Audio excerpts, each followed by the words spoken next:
Welcome to this explainer. Today, we're unpacking a truly fascinating and honestly highly critical piece of source material. We'll be doing a deep dive into a comparative analysis of the tax systems in South Korea and the United States, focusing specifically on how they treat private property and wealth. The source text we're looking at today takes a really strong stance, basically arguing that South Korea's current tax laws might actually be undermining the very core of a capitalist free market. Okay, let's dive into this. I want you to imagine something for just a second.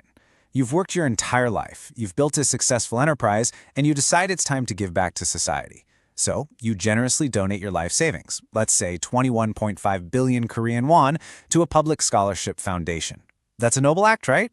Well, according to our source material, in South Korea, this exact scenario happened, and the government handed the donor a tax bill for 22.5 billion won.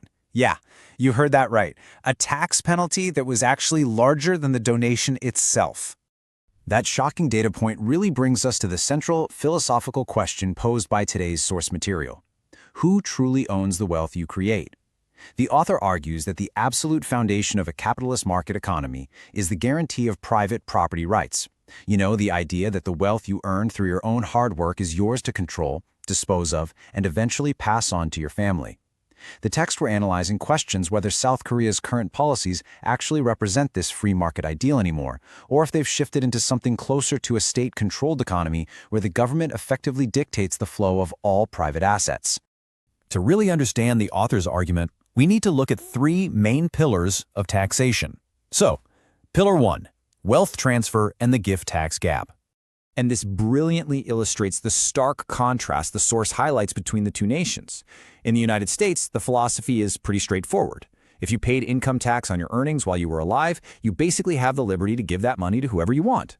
The U.S. federal tax code allows a lifetime unified exemption of roughly $15 million per individual. That's about 21.5 billion Korean won completely tax-free. And a married couple, they can pass on double that. Meanwhile, in South Korea, the exemption limit for giving money to your kids is a mere 50 million won. And the author is quick to point out that this limit has been frozen since 2014. It hasn't increased by a single one, despite massive inflation and skyrocketing asset prices over the last decade. When you actually do the math, the difference is just staggering. The threshold at which you can pass on wealth tax-free in the United States is 430 times higher than in South Korea. 430 times. The source argues that this massive gap shows something fundamental. While the U.S. tax defense line is aimed strictly at ultra-high net worth individuals, people whose wealth could potentially disrupt society, South Korea's extremely low threshold effectively criminalizes the normal transfer of assets to children for the average everyday citizen. And what happens when you cross that very low threshold in South Korea? Well, the source emphasizes that for transfers exceeding 3 billion won, the state applies a maximum gift tax rate of a staggering 50%. The author heavily criticizes this structure. They argue that taking half of an individual's transferred assets isn't just taxation anymore. It practically functions as a confiscation of property, just hidden under the guise of capitalism. Let's move to Pillar 2 and see how this builds into earning and investing, or what the author describes as the double taxation argument. Let's walk through the numbers directly from the text.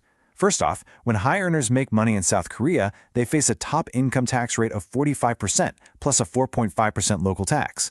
So that's an effective withholding rate of 49.5%, basically half. In the U.S., the top federal rate is 37%, and as the source notes, many wealthy individuals flock to states like Florida or Texas where the state income tax is exactly 0%.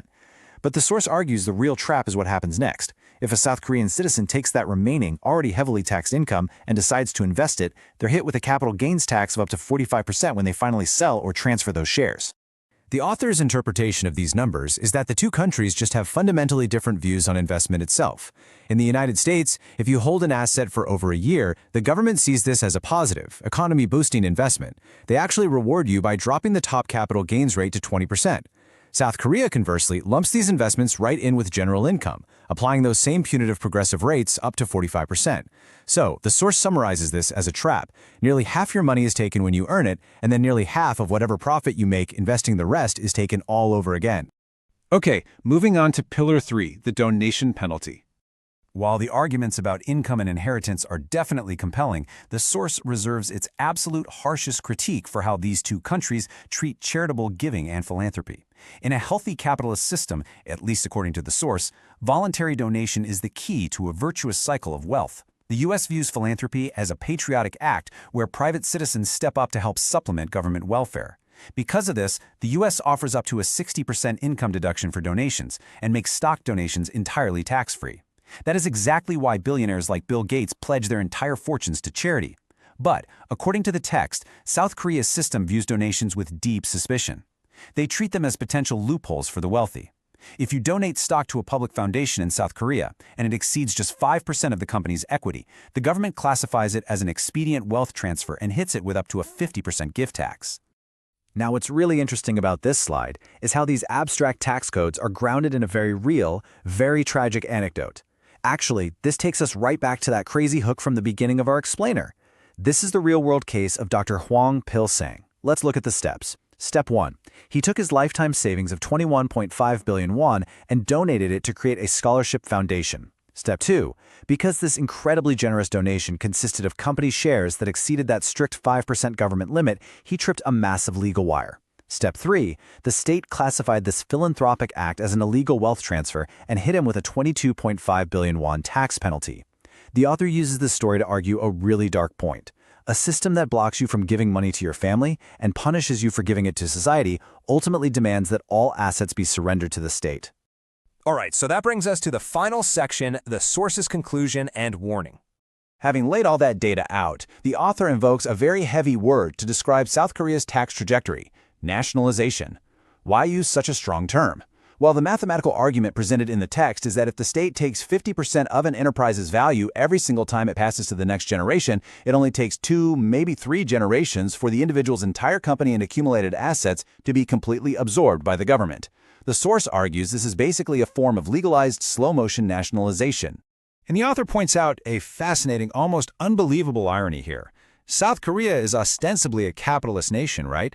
Yet it maintains some of the most aggressive property confiscation laws in the entire world. Meanwhile, China, a country literally ruled by the Communist Party, has an inheritance and gift tax rate of exactly 0%. Zero! Russia, the historical epicenter of communism, has also completely abolished its inheritance tax. The text argues that South Korea is maintaining a bizarrely oppressive structure regarding economic freedom, especially when you compare it to nations that literally invented state control of assets. So the crucial point is that the author believes this system is entirely unsustainable. The source predicts severe, ongoing consequences if things don't change. We're looking at massive capital flight, with top talent and wealth bleeding out annually to friendlier tax environments like the US and Singapore. The text warns of a crushed work ethic and the total destruction of entrepreneurship simply because the reward for success is being systematically dismantled. Ultimately, the source makes a passionate call for immediate reform. They're urging the adoption of a US-style system that modernizes exemption limits to protect the average middle class, allowing for normal asset formation without this constantly looming threat of state absorption. Which leaves us with this final, really profound question to consider. Where exactly is the line between fair taxation to support a society and the outright confiscation of private wealth? The source material we explored today makes a compelling and highly critical case that South Korea may have crossed that line, while the US model focuses more on protecting the individual's right to their own success. Now, regardless of where you personally stand on tax policy, understanding the mathematical and philosophical differences between these systems is absolutely crucial for anyone interested in the future of global economics. Thank you so much for joining me for this explainer, and keep exploring.